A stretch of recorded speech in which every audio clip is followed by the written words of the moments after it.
Hello, good morning everyone. My name is Libish Balachandran. I'm going to demonstrate to you some of the STK capabilities, what can be used in the space domain. So I'm going to give you a demonstration of each and every capability what STK have for space. So you can see STK Introduction. I'll walk you through how payload studies can be conducted in STK, then trade study optimization, parametric studies, space environment, real-time telemetry visualization, satellite station keeping analysis, satellite attitude modeling analysis, trajectory design, satellite conjunction analysis, solar panels power, and orbit determination. So we'll start with the STK introduction. So this is what the software looks like. STK stands for Systems Toolkit. You have a 3D globe as well as a 2D globe, which you can pan, you can zoom in, zoom out, and you can tilt as well. STK comes with the database of all the planets in the solar system, plus the star database as well. So what you're seeing out, these points over here, is actually from a star database. You can change the properties, the units, what the software uses. So if you want the units to be in the units from India, you can just put it to LCLG. So the complete time units is in India time right now. So in STK you can add various objects. So you can add ground stations, you can add area targets, you can add satellites, missiles, ground vehicle,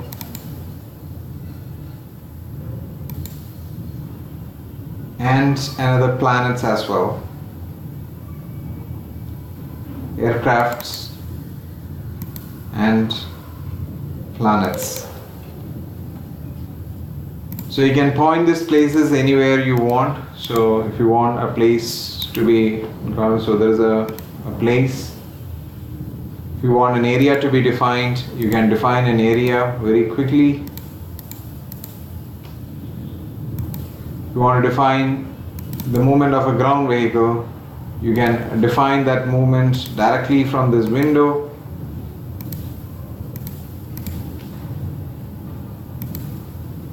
If you want to place a missile, a ballistic missile, so you have this ballistic missile out here. You want to define a planet, so you can define which planet you are looking for. I have just defined sun out here. You can see different planets just by clicking here. Here is the Mars, here is the moon, and then back to Earth. In addition, you can define satellites. So either you can define the satellites using some advanced propagator and defining the Keplerian elements. There are almost like some 10 different propagator models available. So I'm just using a two-body propagator here, and the satellites can be defined. You can zoom on to each object, and you should be able to animate and play its movement in time and space. So that's a satellite. So you can zoom on to a missile, a launch of a missile.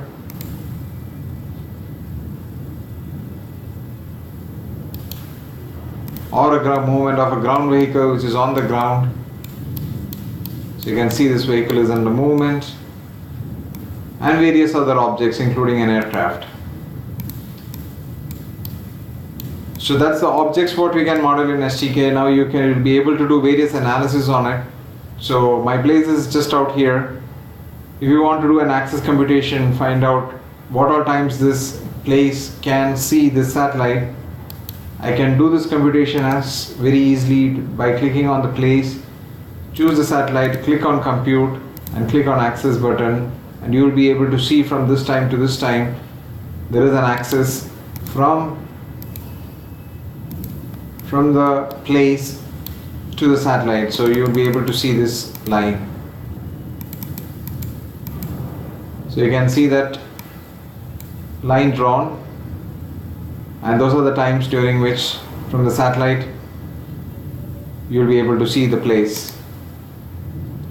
I can control the attitude of the satellite as well. So right now it's nadir pointing. So if I animate,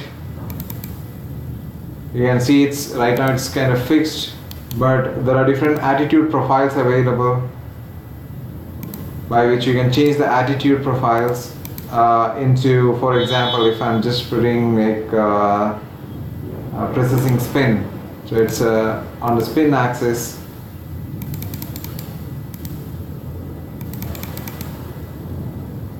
So there are various attitude available for this satellite as well. So there is line of sight computation, which you can do from a object, one object to any other object. You can model the attitude. So I'll just put it back to the old ECI constraint itself. So that is the basic line of sight computation.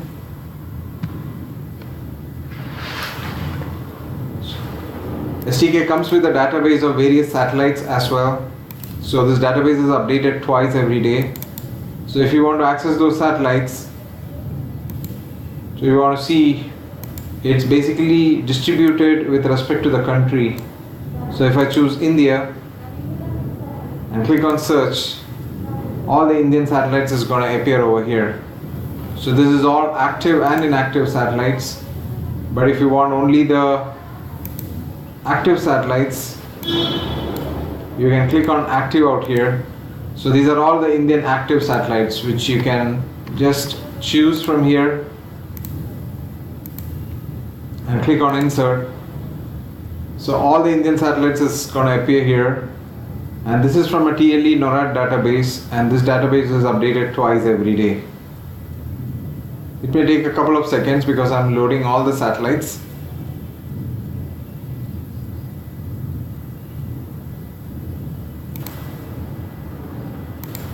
So now you can see almost all the satellites are added. There are numerous geostationary satellites and geo satellites. And now you can find out, you can do access computation from the ground station to any of these satellites. For example, if I want to find out from the ground when I can see this next Cartosat 2C. So compute. So I know what are the timings during which I can get the access. Not only that, I can get various other results including the azimuth elevation range, and there are numerous other results what you can extract. So that was just a basic introduction. Now I will show you an example of how we can do communication link budget calculation. So in this case we have one satellite, and this satellite is having a transmitter mounted on it. So you can see this satellite, I have an attached transmitter. So STK, on any object what you're working on, whether it's a satellite or a ground station or a missile or an aircraft, you can attach transmitters and receivers on it. So I have attached a transmitter here. You can set up its properties, frequency, power, data rate, what kind of antenna it's using. So I have put a parabolic antenna. You can, what like kind of modulation schemes, filter schemes, some additional gains and losses. I'll just zoom on to that satellite and I will show you that transmitter. So I made this transmitter pointed towards a ground station. So that's my transmitter antenna pattern, and there is a ground station out here. So you can see this particular ground station which is having a receiver mounted on it. So I'll just zoom on to my ground station. So this is my ground station out here, and that is my satellite. And when I animate, you will be able to see the satellite and its movement. So if I want to find out how well this transmission is going to happen, I can find out the link budget between the transmitter and the receiver which is mounted on the ground, compute, and then I can extract the link budget, which is the detail. So you can see this link budget transmitter power, this is with respect to time. What is the transmitter gain, EIRP value, free space losses, atmospheric losses, rain losses, cloud losses, propagation losses, Doppler shift, received frequency, received isotropic power, and the list goes, it's very big, carrier to noise ratio and bit error rate. So you can extract all these results with respect to time, and not only that, you will be able to display all these results in the 3D graphics window as well. So if you want to display all the link budget, so you can display this. So coming back to it, you will be able to see when the satellite was in motion, how your bit error rate is going to change. Right now you can see this rain loss is 0 because I haven't activated any rain. So if you want to do the analysis under rain conditions, STK comes with a database of all rain information. You can activate rain data out here. So it comes with the rain database, and once you activate that, you will see some values on the rain as well.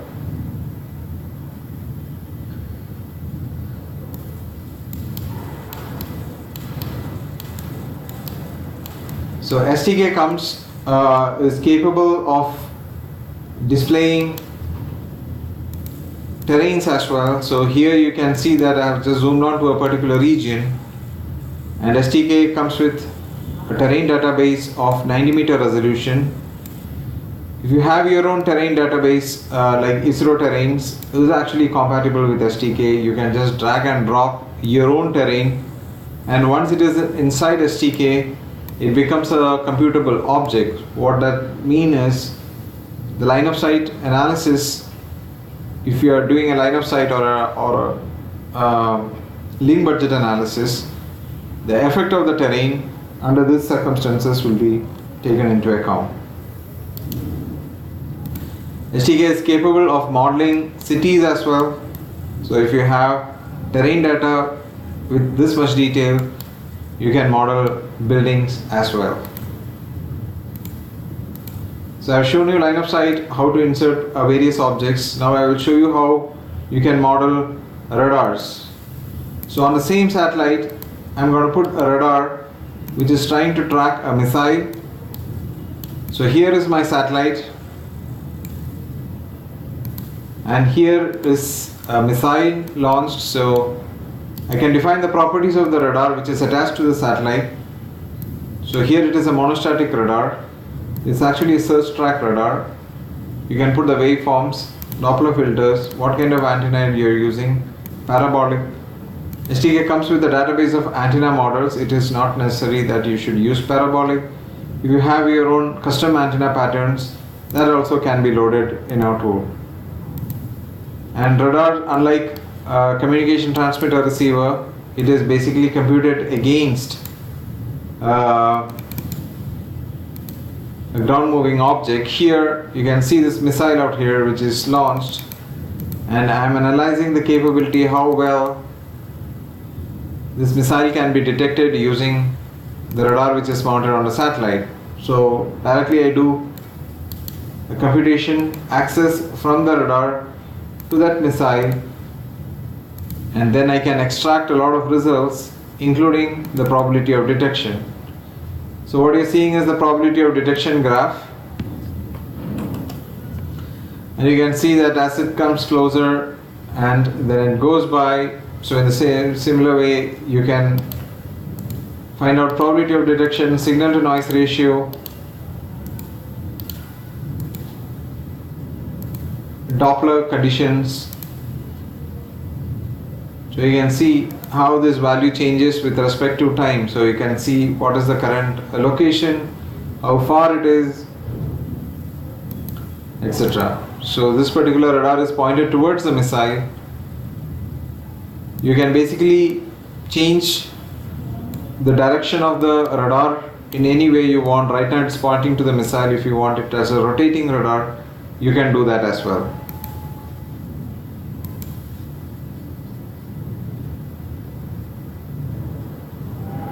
So I'll show you one more analysis, which is, I've shown you line of sight computation, radar analysis, link budget computations. we have another very advanced computational modeling, which we call it as coverage.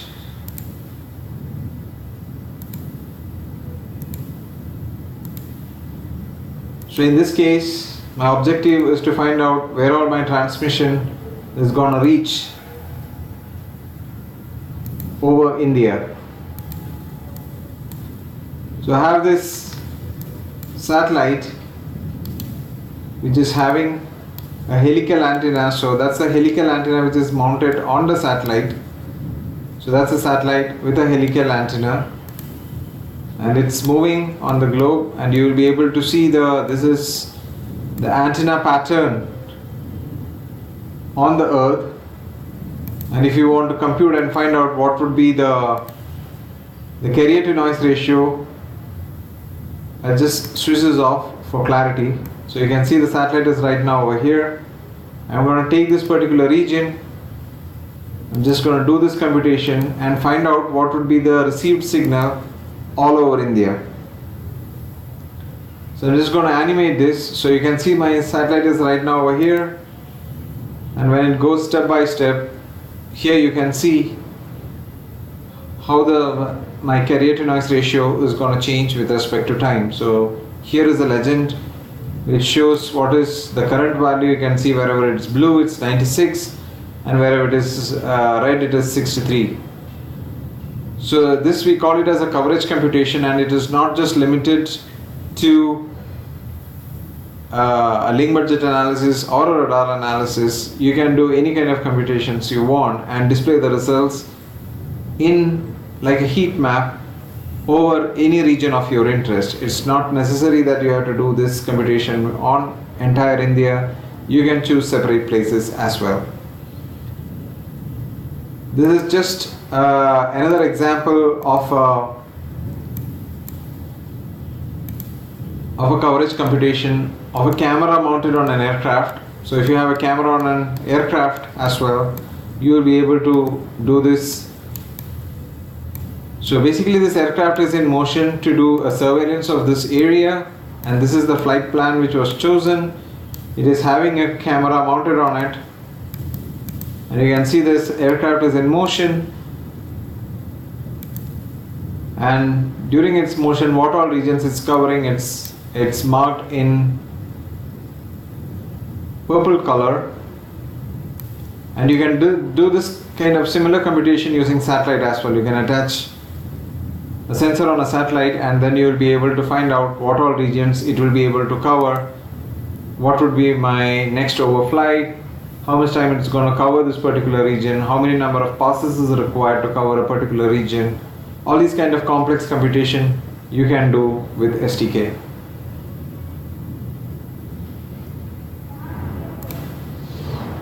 The next case what I'm going to show you is trade study, optimization, etc. I'll just give you one single example. Here there is a satellite with a camera mounted on it. Now I'll be able to do the calculation based on how many number of access this camera is having over India in 24 hours time period. So you can see in this color code, I'll just show the first an animation. So when it goes once over it, you can see this area change to red. So after 24 hours, this is going to be my result. So that means you can see this region was covered almost 17 times, this region was covered like 16 times in the next 24 hours. And maybe your objective is to find out what would be the ideal inclination for the satellite to have maximum coverage over India. So I'm going to give an inclination from 0 to 90 and automatically compute how much is the maximum number of access all over India automatically. So we have a tool named analyzer for this. It can do parametric studies, carpet plots, design of experiments, probabilistic analysis, and it also comes with gradient based and Darwin algorithms. So I'll just show you the most simplest one, which is parametric study.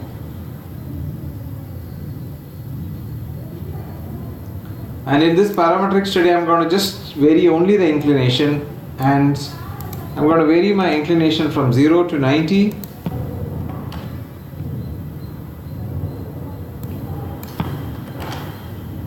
At a step of almost 5, so it will try 0, 5, 10, 15, 20, 25 like that, and find out what would be the calculation. So this will be done automatically, and once I click on the run button, you will be able to see the results out here. So I'm going to click the run button, and immediately this graph appears, and you can see how the computation progress. Over here you will be able to see the inclination being changed from 0 to 90, and my calculation progressing on this. It will do 20 calculations. So 7, 8. I'm just going to pause this video till it reaches 20. 18, 19 and 20.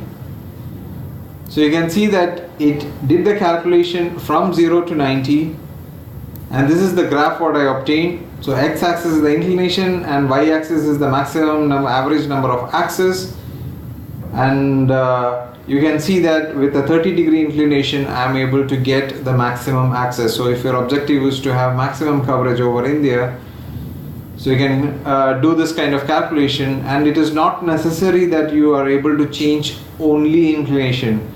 You can change the inclination, the timings, the semi-major axis, eccentricity, Ryan value, true anomaly, or whatever you want. You can do this kind of analysis, not just one. You can do you can change multiple things together at the same time, or if you want to conduct a reverse optimization analysis, you can do that as well using this tool.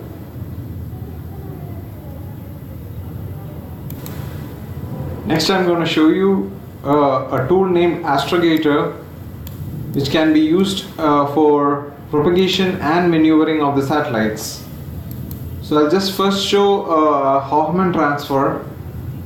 The name of this tool is Astrogator, in which you can define various segments of propagation of the satellite.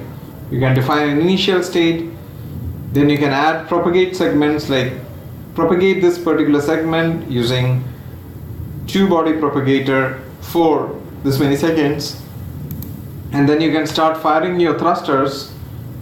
You can define its delta V magnitude, and then after the firing you can further propagate, and then you can do the next maneuvering and then get into another orbit. So in this particular example, I have set it up in such a way that you can move from one circular orbit to another circular orbit. The setup is already done. I can just click on the run, and this is the result what you obtain. Just run it once again.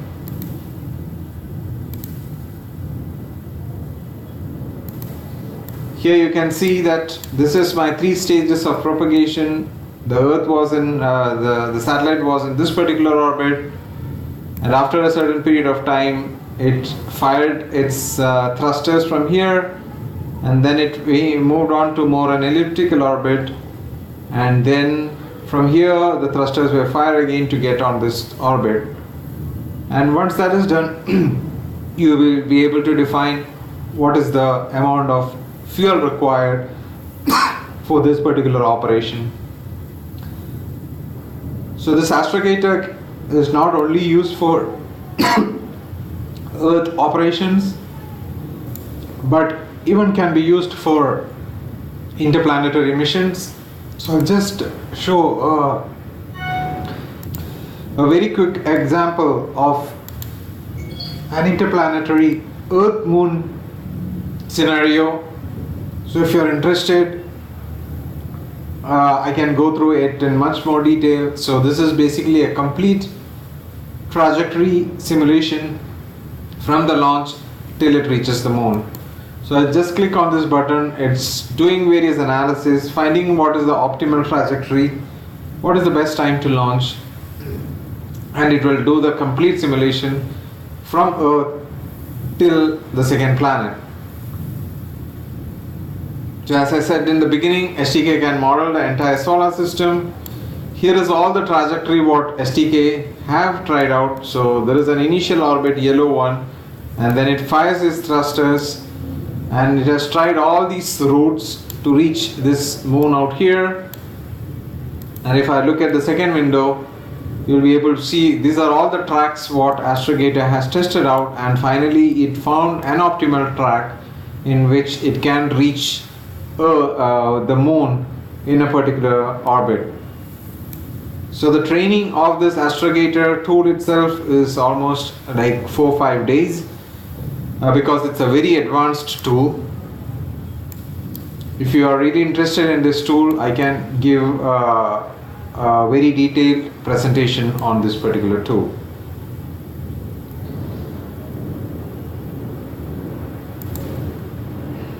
So the next capability what I would like to show you is how you can visualize the real-time telemetry in STK in real time. So that means if you have a hardware which is receiving the telemetry information of STK of your own satellite into a hardware, and that hardware, if you can extract the latitude, longitude, altitude and some other parameters, you can display that live in STK. So STK has got 3 different modes. One is normal animation mode and a real-time animation mode. If you are in real-time animation mode, it is expecting the location of the satellite to come from an external source. Since I don't have an external source right now, I'm going to use this MATLAB and I'm going to send this position information. So you can see this is the time, X, Y, Z, and the velocity information. So this is Vx, Vy, Vz, and then here it is the attitude information of the satellite. In this particular example, this is attitude quaternions at every time step. In this particular example, I'm just reading this from this file and I'm going to show that in this STK live. But in your case, if you have a real-time data which is coming through a TCP port, you can just directly connect to STK and you will be able to visualize it right. So I'm going to just run this. So it has started running and you will be able to see what is the current time, position and attitude. That time, position and attitude get automatically updated in STK. And even you can zoom on to this satellite, and this is actually a real-time satellite. Its position, its orientation, and also you can attach even some objects on it and you can do some calculations. So right now MATLAB is reading this satellite position file and attitude file and sending it out to STK. This is how it sends out this information. So you can actually either use MATLAB or any other tool like Java or C# or C++ and send that data into STK, and you'll be able to see the location and attitude of the satellite in real time. The next example what I'm going to show is the conjunction analysis tool. Basically, as I said in the beginning, STK comes with a database of all the objects in space, and this database is updated twice every day. You can actually load those all objects and then do a conjunction analysis and find out whether any other debris, space debris, or any other satellite, active or inactive satellites, isn't coming in close conjunction to your own satellite. So here in this example, I have just loaded all the Indian satellites and I'm going to do this computation against everything else in space. So in order to do that, we have a tool named Advanced CAT. CAT stands for Conjunction Analysis Tool, in which you can choose all your Indian satellites out here and compute against everything else in space. That means everything else, including space debris and all other active and inactive satellites from all the countries. You can put a threshold value to give a signal whenever something is coming within the 10 kilometers, and you can do this computation. And you can find out, take a look at the time, how much time it is taking to do this very complex computation. It is going to take less than a minute to do this computation. Just to save the time on the video, I'm just pausing this. So the computation took less than a minute, and my report is ready now. And when I refresh this report, I'll be able to see what all objects are coming in close conjunction. So you can see that this TLE number 39114 is going to be in conjunction with this YouthSat satellite for this much time, and it is coming at like 7 kilometers. So we can see in our window what is happening at. I'm going to set my animation time as this one. I'm going to zoom on to my YouthSat. So what we are conducting, so this is my YouthSat, and I have put a covariance around it, and this is my TLE number 39114, and at this particular time it is this far away. And when I animate, you will be able to see how it is coming in close conjunction with each other. So when it is red, it means it's really close. So every morning you can run this tool and get the information in a form of a report to find out which all satellites is going to come in close conjunction with any other objects in space. And the amount of time to do such a complex computation is less than a minute. This is the next capability of STK, which is for satellite station keeping. You can use the same Astrogator tool what I had shown earlier for the Hoffman transfer and the Earth-Moon analysis. So you can use the same tool to find out at what time I need to activate my thrusters so that my geostationary satellite remains in this particular orbit. So in this particular example, what I did was, you can see this geostationary satellite slowly drifting out of its area of operation, and STK calculates exactly at what point the thrusters need to be fired so that it reverses its path. So this is east-west coast, and then it got fired again, then it goes up again. But you can see now the inclination is slightly increasing. There is a limit of this band out here. So after some time, so I just speed up the animation.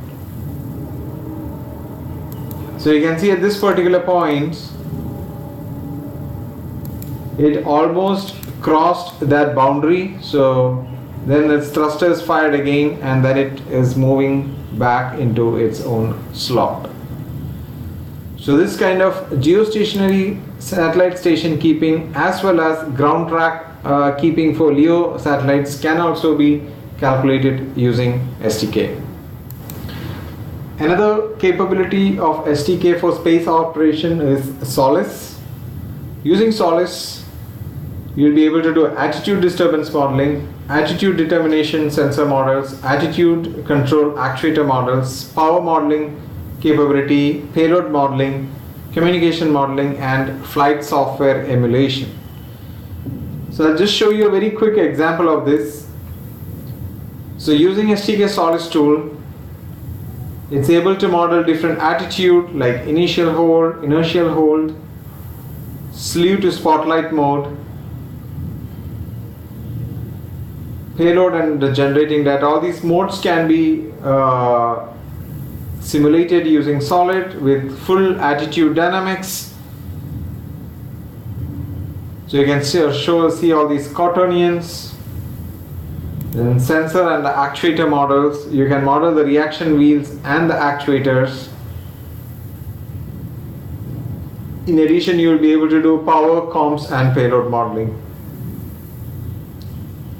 So this is actually a simple example of a mission sequence which contains automated commands for the satellite to image a specific location within the peninsula and then downlink the connected data during the next 2 ground station passes. So here using Solis we have defined the reaction wheels, and once you specify in what mode the satellite has to be, you can find out the reaction wheel speed. You can see that it's doing an operation and how the reaction wheel speed changes. You can also graph the reaction wheel speed with respect to what it is doing, so you will be able to see in the graph how the speed of the reaction wheel changes. So to monitor the attitude, you can use various combination of sensors to simulate the attitude determination capability of the spacecraft.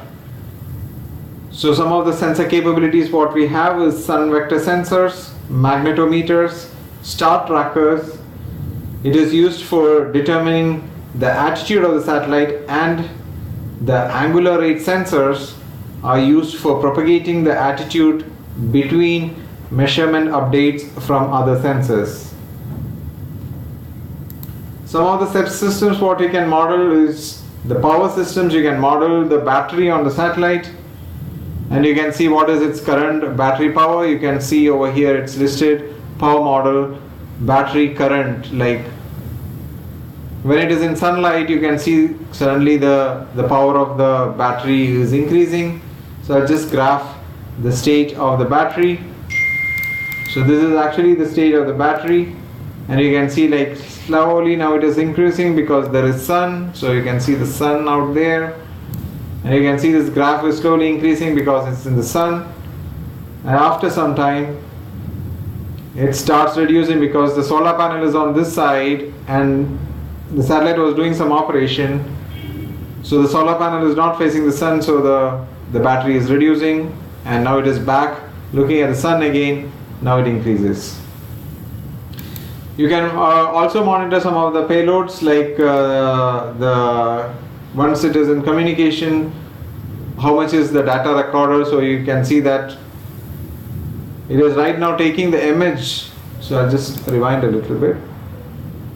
Right now it is taking the image of this particular ground station, and right now this is the recorded, how much data has been collected. So there is 6 megabytes. So it's increasing. So it has collected 9 megabytes of data, and when it reaches over here, maybe it's downloading that data, and I think it's collecting more. So this is the data. So you can show the increasing and decreasing of the data as well. So you can see right now, I'll just rewind it a little bit. So you can see this graph. So the data is collected, suddenly it increased to till over here. You can see the data increasing. Now it is stationary, and after some time it reaches a station where it is going to download all those data, and you can see the data on the satellite reducing. So you know what is the current data of that particular satellite. So now it is downloading those data.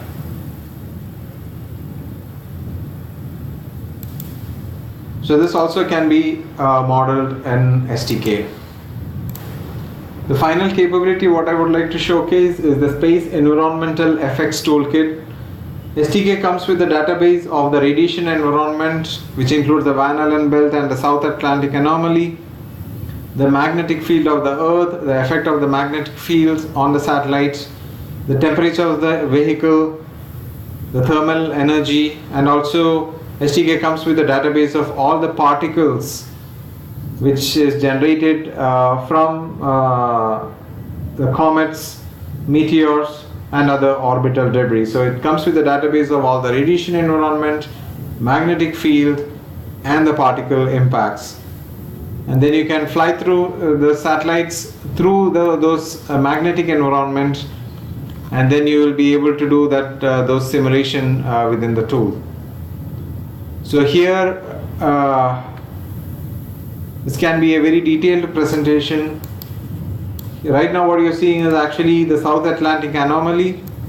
Depending upon the altitude of the satellite, how the Atlantic anomaly varies. All the radiation and particle impact results can be extracted. So here is the magnetic field intensity, for example. So the total magnetic field intensity results are out here. The GCR integral flux data, the vehicular temperature, how the temperature of the vehicle changes with respect to time,